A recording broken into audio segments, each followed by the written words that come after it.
Here's a question for you, because I have a few my own personal thing, but in the studio with a sketch, what were the ones that just killed the hardest or made you laugh the hardest? And it's probably dozens of them, but I have one in mind that I was in that I didn't write, but it went to a level of laughter and it involved an animal.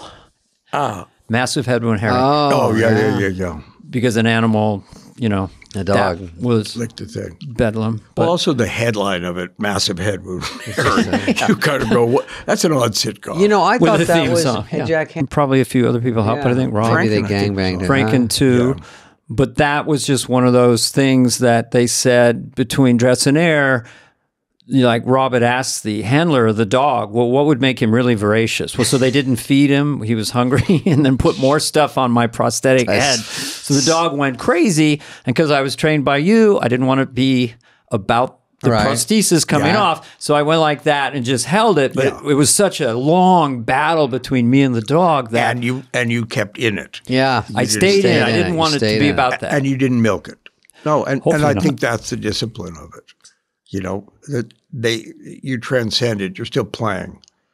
Yeah, you don't want when it's killing that hard. It was like Pepperboy with Sandler, and that was killing so hard on air. It just came out, and Sandler and I were just in a rhythm together. Yeah. And then Farley had one line, and on the dress show, it's Angrily. like, whoa, Pepperboy. So then the air show, and of course we're coming around to like a pepper or whatever, and Farley's like, well, thank you, Pepperboy, but 10 times louder than I just said it. Yeah. Sandler turns purple, is turning away from the camera to me, and I whisper, I keep the Italian accent, and I go, don't break.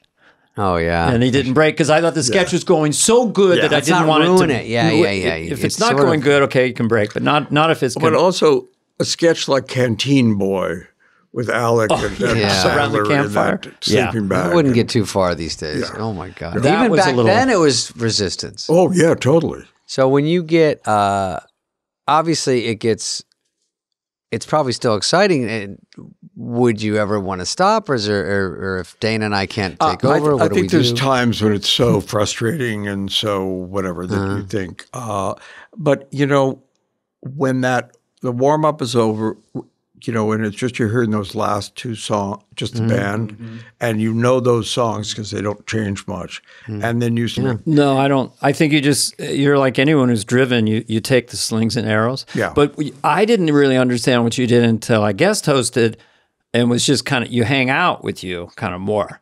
Yeah. And even if you're going out to dinner or whatever, you're constantly producing and constantly thinking and suggesting, and you're really bleeding over every show emotionally. So how do you decompress? I mean, are you? It's like, Well, I think it's different when you have kids. because You go to the party, you come back, and then somebody's jumping on your chest, and you can still taste the beer, and but they're the priority, and and particularly in the pandemic, and for the whole of the 2016 election and afterwards, you sort of went, oh, people are counting on us, talking about it and being there, and that was like a huge thing. And when we did those at-home shows in the pandemic, you know, the idea that, and it always is, it's just the DNA of the show. We show up. So you sort of feel you, with 9/11 or whatever, that you have to. And, you know, when Sandy Hook happened, you know, and McCartney was on the show and Marty Short. And it happened on the Friday.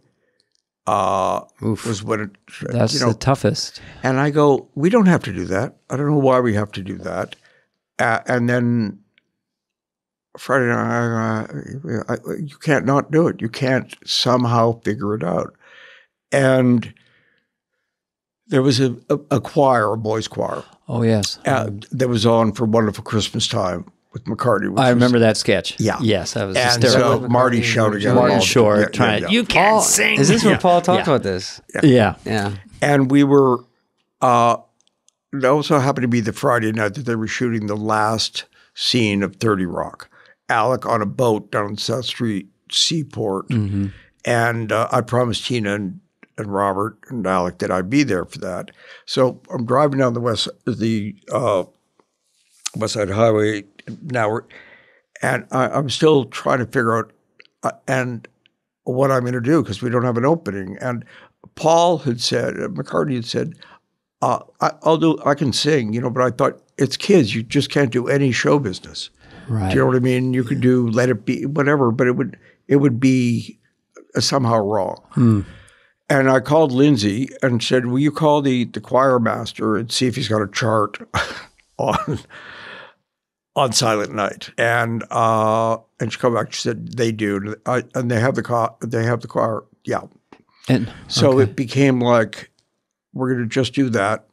I knew Phil Himes where he put the candles. The great lighting designer. Yeah, and it was like so. They do it, and then they say live from New York, and it did not work at Dress. And I went, Yeah, boy. Okay, now this is where you have to rack and your then brain. Marty told me the story because he was watching me, and he said, you were so puzzling with it while you were giving notes, like, what is it? And then dip to black. Just dip to black, that ends, and then the kids being happy and saying live from New York was completely understandable and forgivable. It was, you couldn't bleed the one into the other. And so it was like, oh, and it worked. And you kind of go, you don't know, but you're like, when you're mixing tragedy in, Very tough. you need jokes, but also it just is, you're supposed to do it. So you figure And it out. finding that line,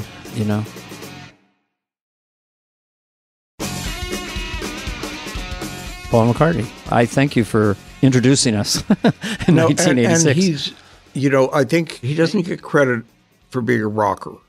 Do you know what I mean? I think the cliche was that John was, and he was, sentimental. Soft, but half the rock, JoJo, that's Paul. and Helter Skelter. Yeah, Helter Skelter. Yeah. But I think that he suffers from a good problem in a way. Too many great songs. yeah, People hear Let It Be and Hey Jude. They don't hear Here, There, and Everywhere. Yeah.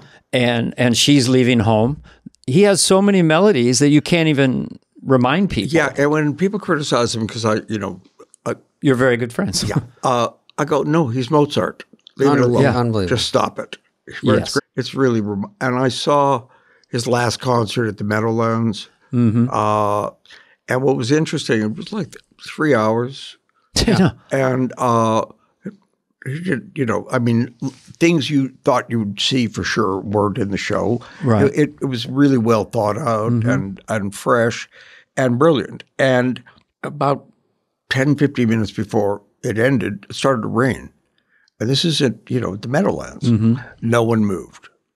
It's Everybody just sat Sort there. of a once in a lifetime. And you go, and it was the last time he was going to perform, and in America anyway. And it was just magical. And for me, it was, Love Me Do is I'm a freshman.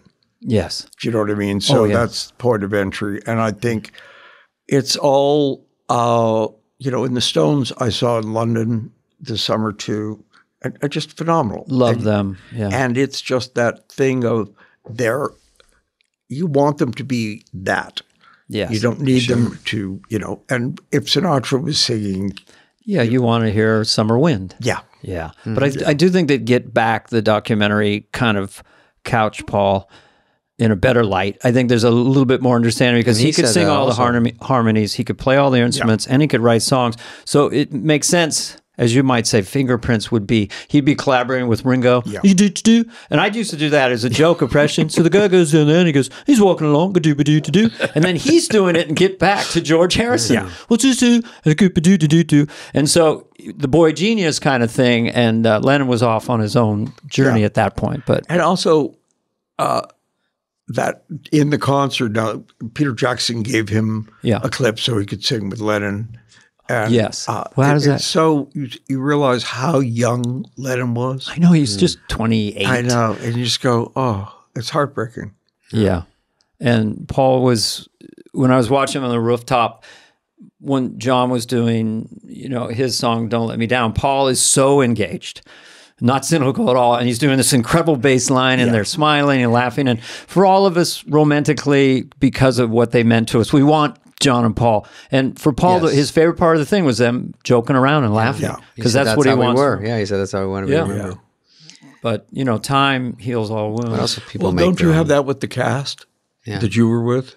I mean, 1,000%. We could run into anybody of our time. well, Listen. also Sandler's in the middle of it, churning them out. Do you know what I mean? And it's Yeah. always, and you just go, Rob Schneider's living on a couch there, you know. Suddenly gets into, gets a movie. But, Yeah, Rob talked about them getting famous, and then all of a sudden we had girlfriends, you know. And there was some thing, or who thought of Cantori, the one where I had Victoria's legs Cantori. over my. Il Cantor is Who a great really one. wrote that?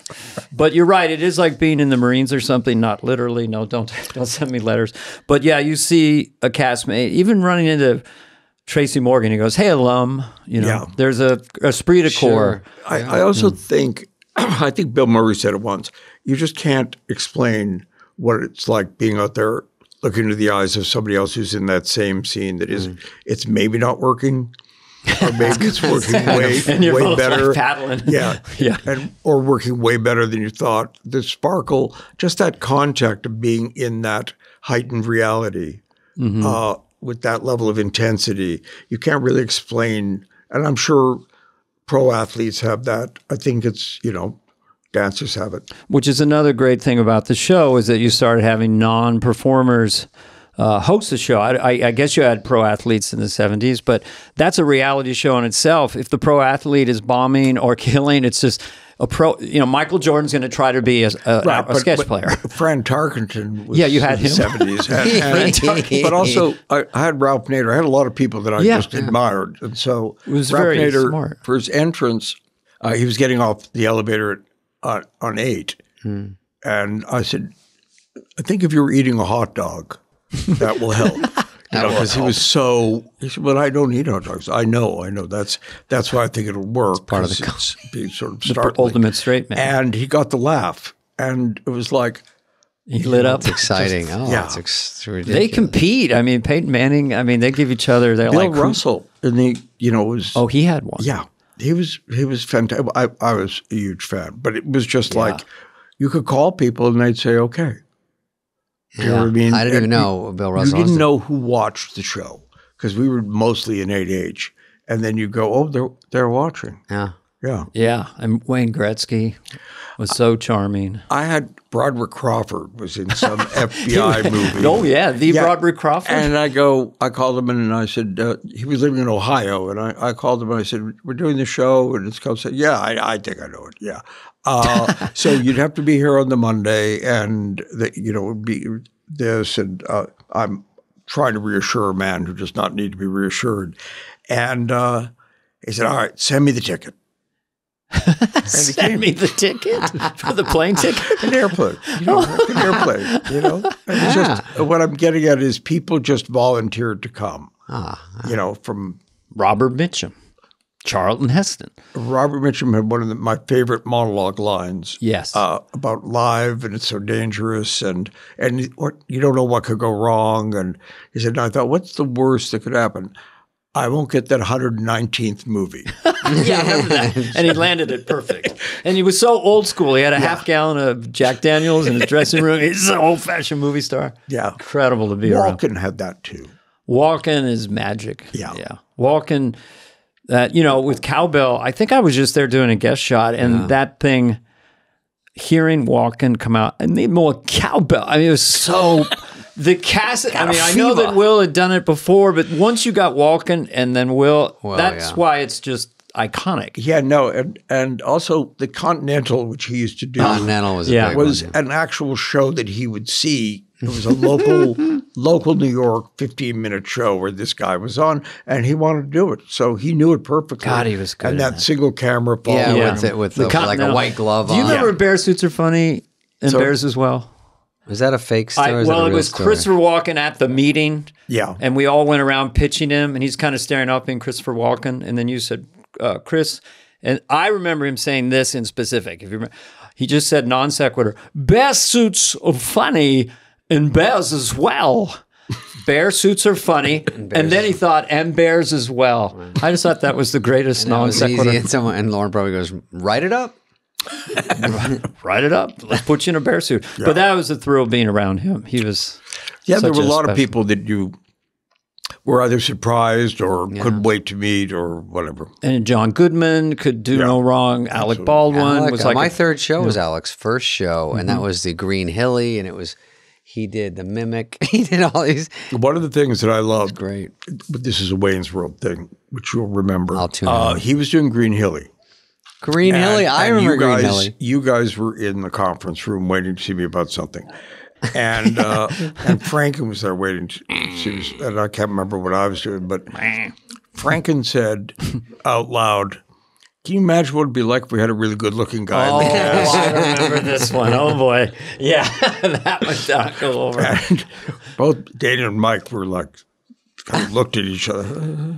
Well, I thought Mike was more tame, but maybe I was too. I never consider. I mean, I didn't have a chin. I can't be. I have a limit on how good looking I can be without a chin. Now I've got this. The ladies like. No, he got up for an Emmy for that first show. Alec was kidding every sketch, and it was he came out of Hunt for Red October, and I was just like, I went into the meeting going, "Oh, this guy's a movie star." Like I was new. Oh yeah, and I remember did I interrupt you just then? Victoria would say.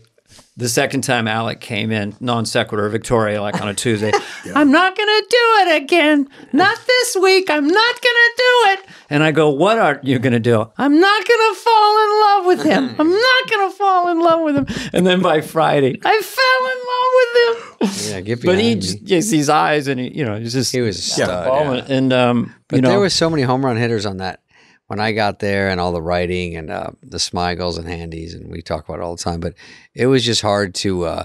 Lauren actually hung in there with me because it took a while to get my footing. I was trying to write for you. It's hard to write for other people. I was just a stand up, so it's just to get it going, and then got a little Hollywood Minute, then got some stuff, and it just.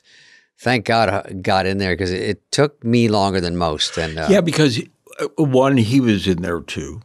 yeah, this So trick? you were Oh, going to yeah. get those parts. Believe me, David let's would go sit through my behind- diary. I'll show you. David would sit behind me, and Lauren would I'd say, sit David's behind- on deck. If you ever. David, ready? Dana looks tired. You're like, no.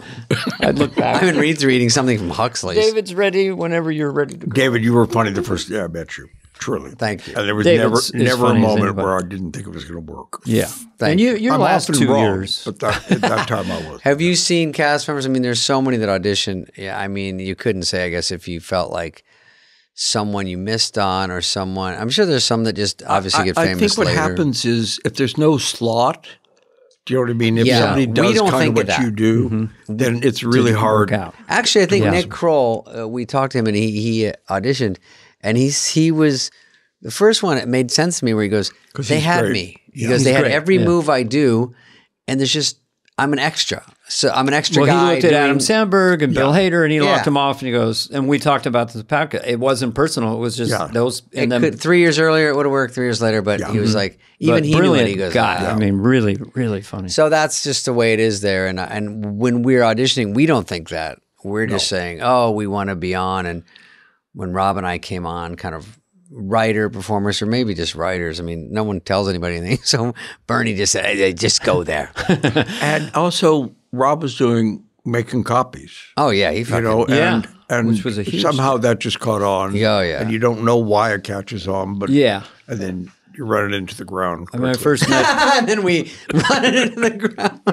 It's run it, just run it. ding-a-ling-a, It's just a ding-a. catchphrase. Oh, the jealousy hit an all-time high when Sting came on. Looking like a stud, and then we're stingling a ding dong, and then you go, "You want to be in Cop Machine?" He's like, "Yeah." I'm like, "God damn!" So it just you have to sit Sting on the was- sidelines and go, "Good job," and you go, "Fuck, "What am I doing here?" It's tough. Making copies. Yeah, but you know what? And you can't argue it. It's funny. It was original. Yeah.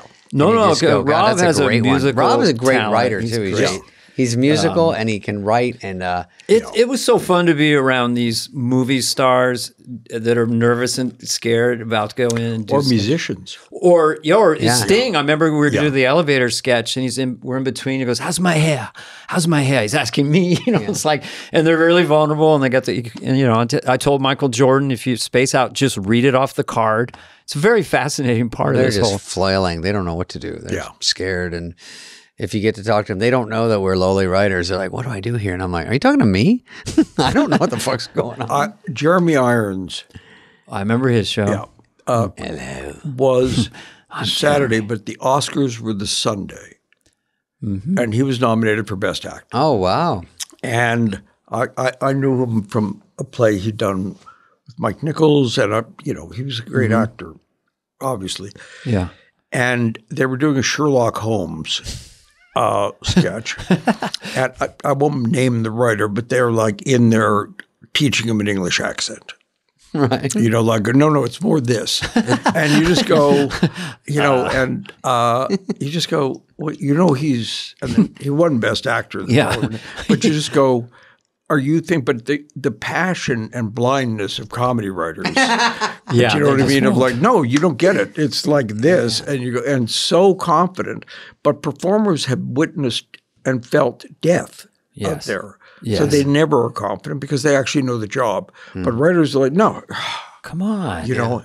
And I remember George Meyer when he was on the show, and he was Showtime. and he would you'd sort of see himself throwing his body against the wall at dress rehearsal when someone blew a line. Yeah. And that's why animation works better. Because they do obey exactly what they're told. But performers can either give you that exhilaration of like they took it off the paper and now it's this other thing that will always be that. Yeah. As opposed to you got the laugh at the end of the line, I think I was doing a courtroom thing as Johnny Carson, as Johnny Cochran or something, and Smigel had written it, and he's putting all these birds and things on me. And it's 5, 4, 3, and it's a cockatoo. I go, Robert, enough. I got to do the thing. Come on. Robert is relentless that way, which we love him for. He wants to be performing. Oh, he loves to perform. Yeah, but we had some great collaborations together. He was good with rhythms and So this new season, Excited. how is your? You're pulling up your socks. You're feeling good. You're just eyes wide open. I think it was.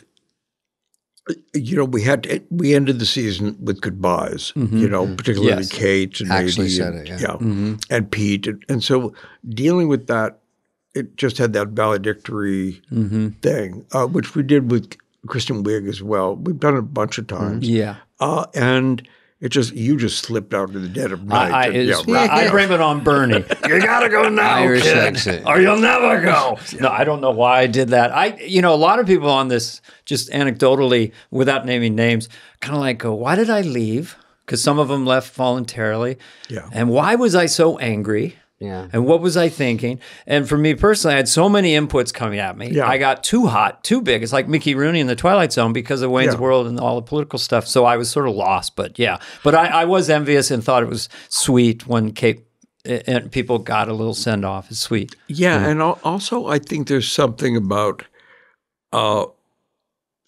it can't be everything, the show.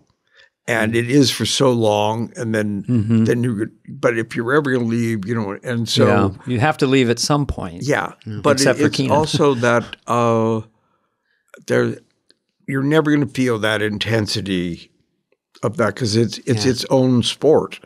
Do you know what I mean? And you're in Hall of Fame. Never as in it. hard. Yeah, I went to a sitcom and it was great people, great actors, and I go, this is just not the same. It's just not as tough. And people writing for me, and I go, this is unbelievable.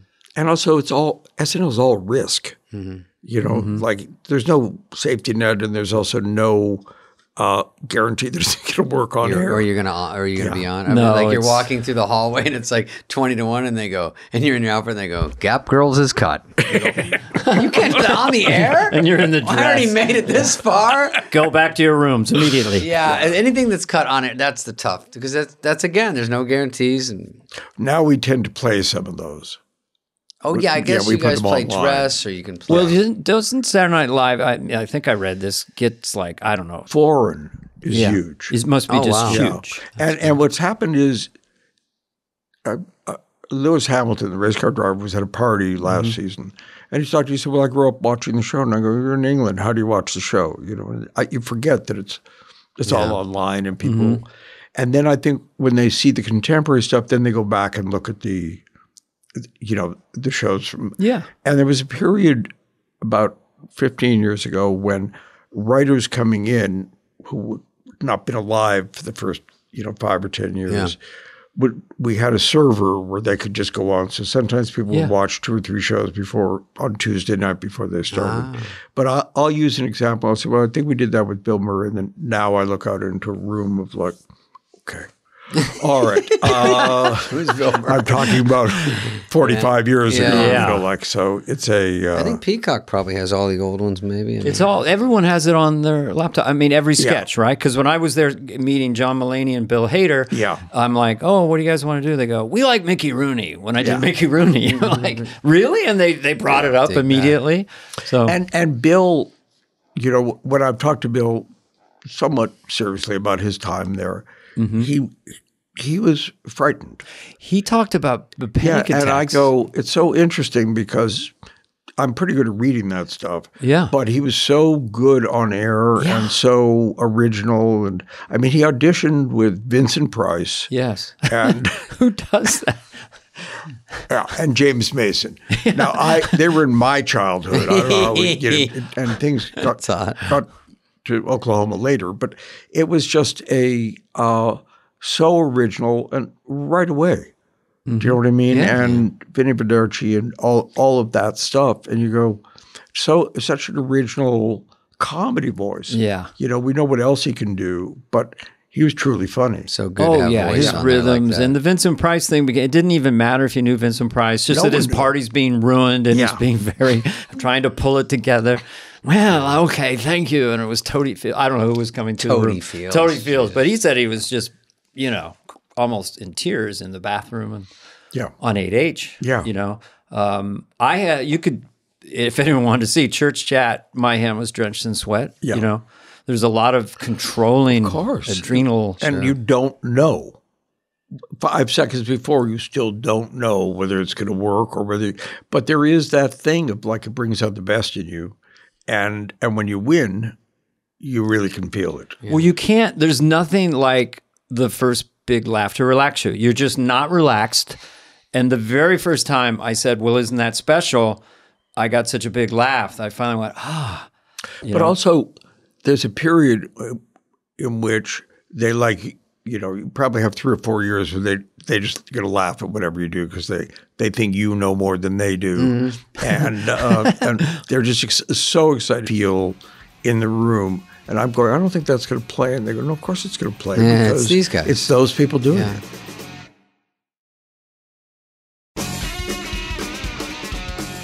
There was once when we were in the Monday meeting, and I thought, I don't know if we had like a dry spell, but I was in the Monday meeting, and the host, who shall remain nameless, but I go, I think Mike and Dana are more famous than the host. And, you know, the cast gets so big sometimes like that, and they're so well known.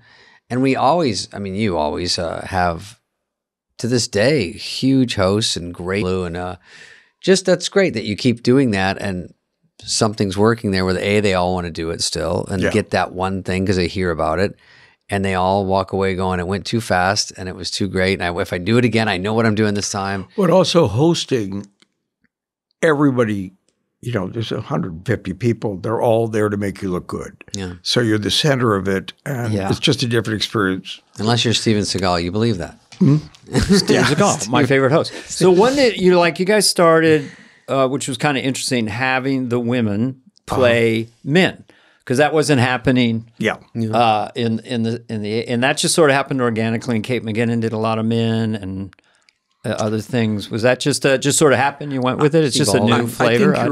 I mean, if you're me, you're always going to go with the funniest take. Sure. So it doesn't. Gender isn't the issue. It's just who's got that voice. Well, and Kate had the audience in the palm of her hand, And I and think she was Melissa so McCarthy great that played Sean Spicer. yeah, she played Sean Spicer. Hilarious. and she's- Trump was furious about it. From what I Oh, was really? Trump? yeah. That taking it Well, I is mean, not because good. it's like they're having a woman play you. Do you know what I mean? I think wow, yeah. very not old-fashioned fun. maleness stuff. I think at some point he liked what Alec was doing. He did? No, I think at the beginning, maybe. The first 5 seconds. Yeah. Well, it was just unique because we knew that Alec obviously didn't favor his politics, and then he started to not like Alec, and it was a public thing. Yeah. And before it was sort of hidden if Daryl Hammond's doing Al Gore, no one really knows his politics or whatever. So that was a new kind of flavor as well. Yeah, and also we did things that we wouldn't do now, you know, with John Goodman playing Linda Tripp or whatever, you know, like, so it was just, Yeah. you know, and I think you sort of, standards and boundaries change. And, Yeah. you know, things that you could do, you know, Franken did Frank can always stretch the envelope. a piece, yeah, I think it was with Garrett Morris and Julian Bond. And it was about, it was a black talk show, and it had a line about that light-skinned black people are you know, smarter than dark-skinned. Oh, God. It's Franken. Hello, And Franken. Garrett would say, you know, like, what? But what I'm getting at is we could then, there was no malice in it. It was just like that thing of what can't you say? And Yeah, you Right, in push regular the TV envelope. world. Yeah. Yeah. I like when anyone gained 7 pounds. The next week, Farley was playing them. That was like his job was like it was always brutal. I used to say this thing about when you guys were filming, because you were up in Toronto. I was down there doing the show, and then I'd come up and whatever. But I'd say, I'd see dailies, and your way of handling stress was, you know, you'd have a banana and whatever, and it'd be like that. And Farley's would just be to continue. You'd lose weight, and he'd gain weight. But the weight in the frame stayed the same. It was always a constant. balanced out. And It always looked normal. you know. Yeah. Oh, yeah. We'd go back and forth from Toronto with Yeah. Eric Newman on the flight with us. Yes. Where's his? Are you going to ever write a book, Lauren? Because No. Meghan Markle did. No. I think the hard part is You can't tell the truth or you don't want to Yeah. bury people. Yeah. and also Naming I names is think you tough. go then when you get to be my age, did that actually happen? Do you know what I mean? You know, You sort of have to go, cross-check that's- yourself, too. Well, it's just Yeah. you go your memory. Right. I have a good memory. It's not that Incredible. It's just like, well, what did that actually happen? Did somebody? 100%. Because Dana and I even would tell stories and we would disagree. And I'm like, God, you're right. And I go, I remembered it this whole time a certain way and it was not. And it's just something that happens like that. So you just don't know. Yeah. And that's why they do all that stuff in murder trials. It's like the people swear they saw this person leave and no, they didn't. Yeah. And you just go, and then they execute you. Yeah. And you go, no, wait, we figured it out. Oh, And when it comes to taking credit, I think it's a normal human thing to kind of trend your memory toward favoring yourself Yeah. a little bit. But you want to cross-check it with other people. Am I remembering this right? Like, was there ever a horse on the show or a horse on 8H? Alive? Yeah. Oh, yeah, lots of horses. Because during dinner, I Question. was over in my cubicle arranging things, and I saw Keith Richard walking by himself, walking up to the horse, and he held the horse's head in his hand. He said, "Look at you, you're a fucking horse." I swear to God, that's what he said. And then he just went back to his dressing room. Meandered back. But I was thinking, did I remember that correctly? There was a Well, horse. The first lots of time we did horses. it was when Mr. Ed died. And it was a news story. And Chevy could do Mr. Ed's voice. And so he would, exactly, Yeah. Wilbur. Yeah, And we got the horse in the studio, and then he's interviewing the horse in the last interview, you know, and he'd be doing both parts. So when the horse was talking. It would be talking, Chevy. Yeah. yeah.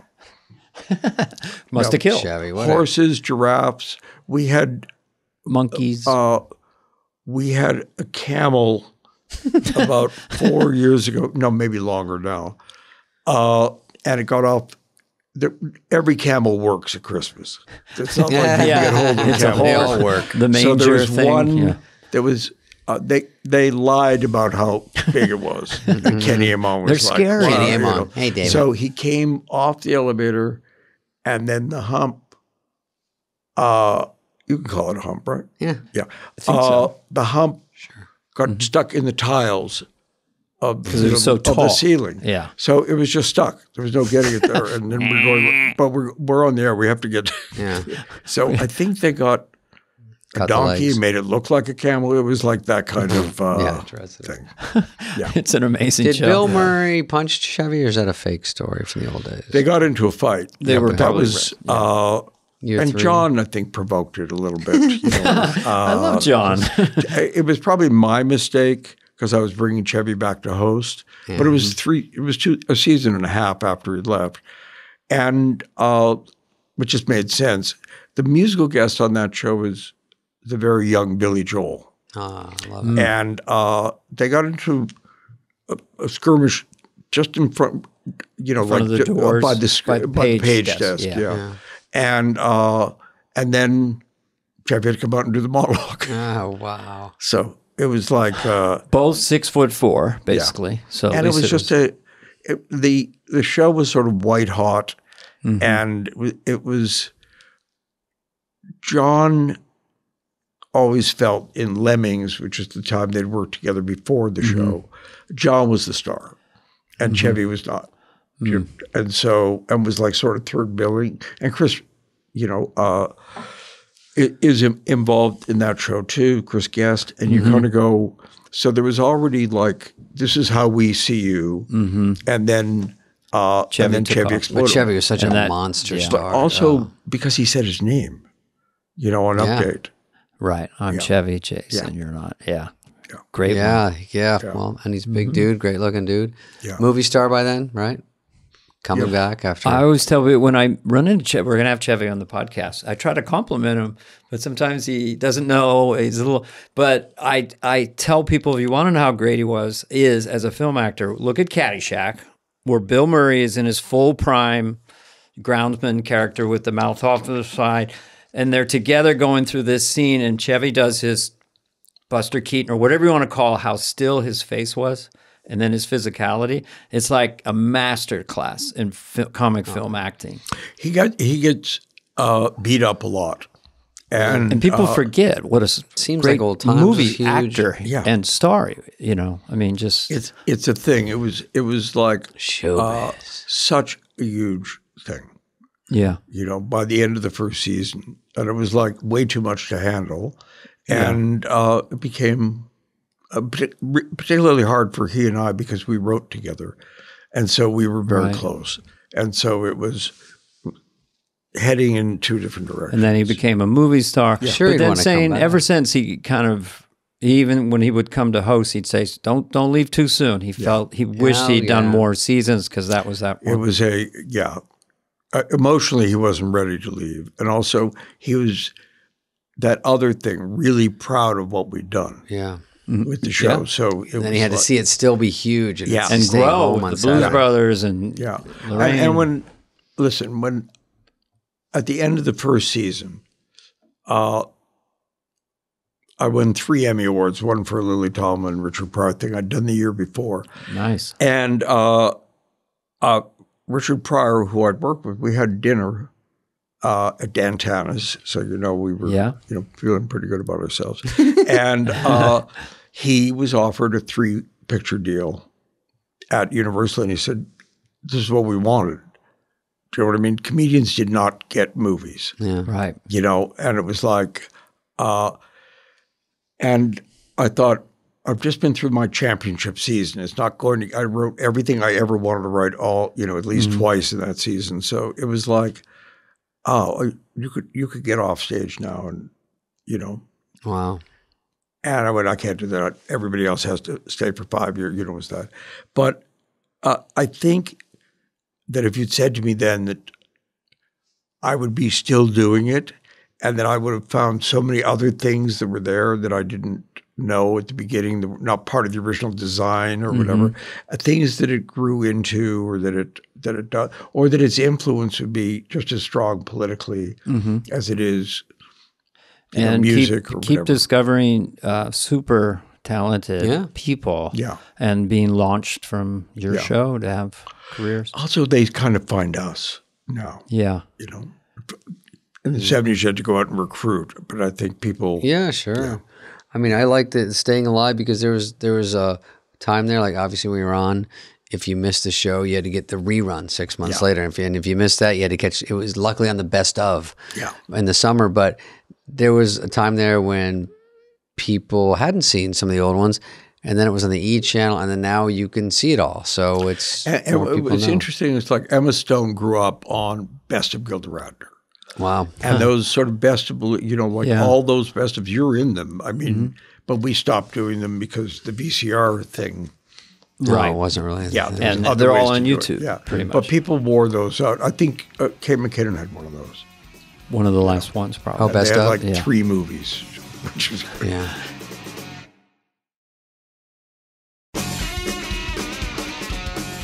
Well, Lauren, we'll take a 20-minute break and get back for part And two. start then the part podcast. two. I just, we yeah. just want to thank you for Yeah. And doing we this. didn't talk about anybody dying. We didn't. There was a lot. No, Do you want to? no, I'm good. I mean, but we were there for a lot of that. A lot of big ones. Yeah. Yeah. Two of my bandmates for sure. Yeah. And I was just at Catalina Island, and that's where Phil's ashes are. Do you remember John at the memorial? John Lovitz? Yeah. Kind of. What do you do? He's We just talked about Phil. oh yeah. Yeah.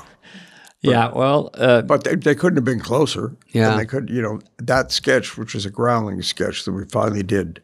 yeah. yeah. What's the word on the street? What's the word on They the were street? doing the gangster thing so much before we premiered with the first show. Yeah. I remember Dynamite going, did they do anything else? He was like, how you doing? What are you? What are they saying? What do you mean, what are they saying? They just did it spastically. Love it. Still so funny. I see him all the time. And in Three Amigos, I did it with them. That was Yes, that yeah. scene, yeah.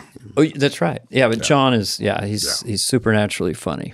He's a Do you see him? Do you see John? I do see John. Yeah. I talk to him a lot. He's on the road or he's at a He's hotel doing with stand-up. Jerry, his dog, Yeah. Jerry Bruckheimer, and it's just there's only one John. He still is So funny you're at talking dinner. to Lauren. One of the most naturally funny people. He is really, and Where did that come from? people like when they see him, they all know him. He looks exactly the same. They all come up.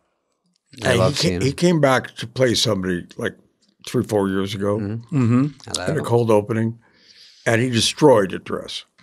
And I said, John, you got to make sure you're on your mark before you go, like that.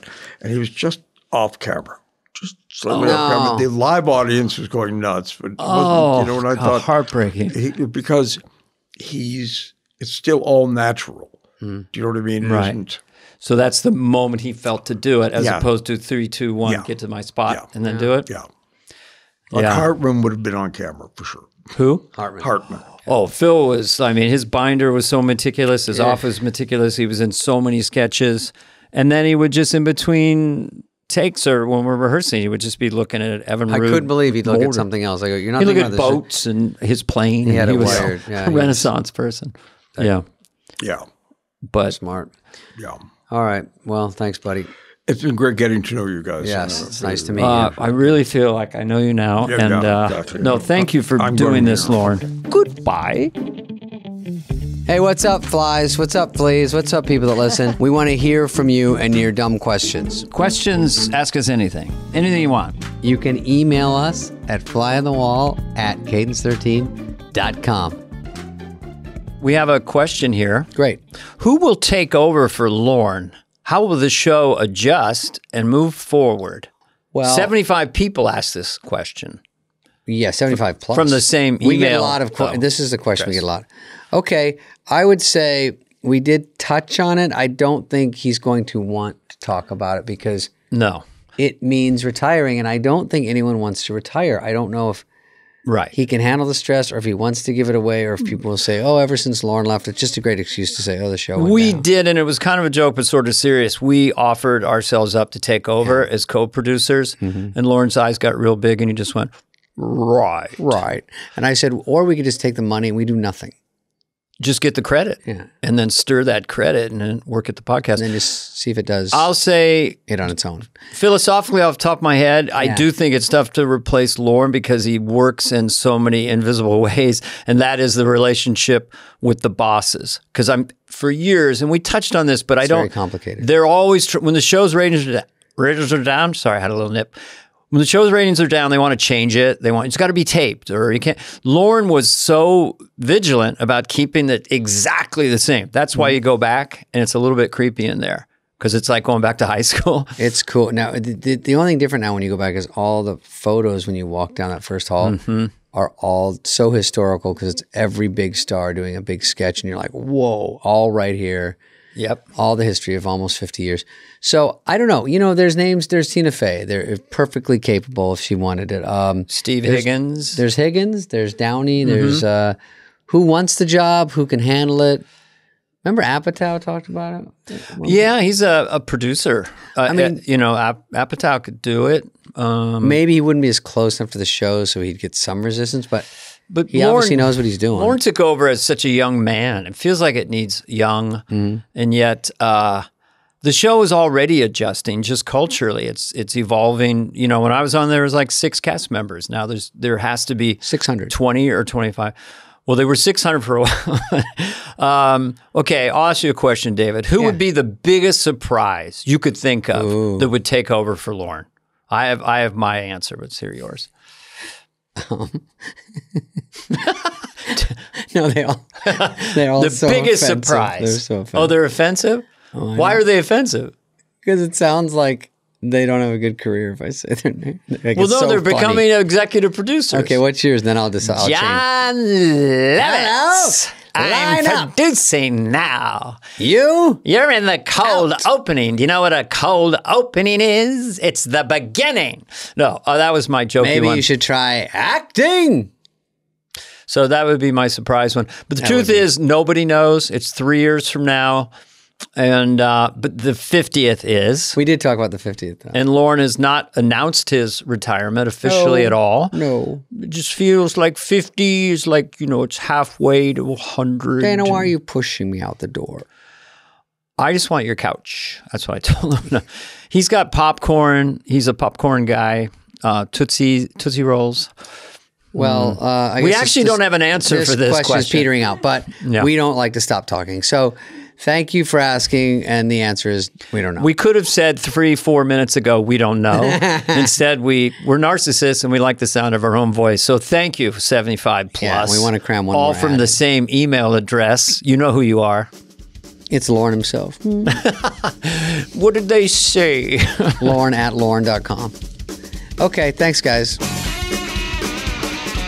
This has been a podcast presentation of Cadence 13. Please listen, then rate, review, and follow all episodes. Available now for free wherever you get your podcast. No joke, folks. Fly on the Wall has been a presentation of Cadence 13, executive produced by Dana Carvey and David Spade, Chris Corcoran of Cadence 13, and Charlie Finan of Brillstein Entertainment. The show's lead producer is Greg Holtzman with production and engineering support from Serena Regan and Chris Basil of Cadence 13.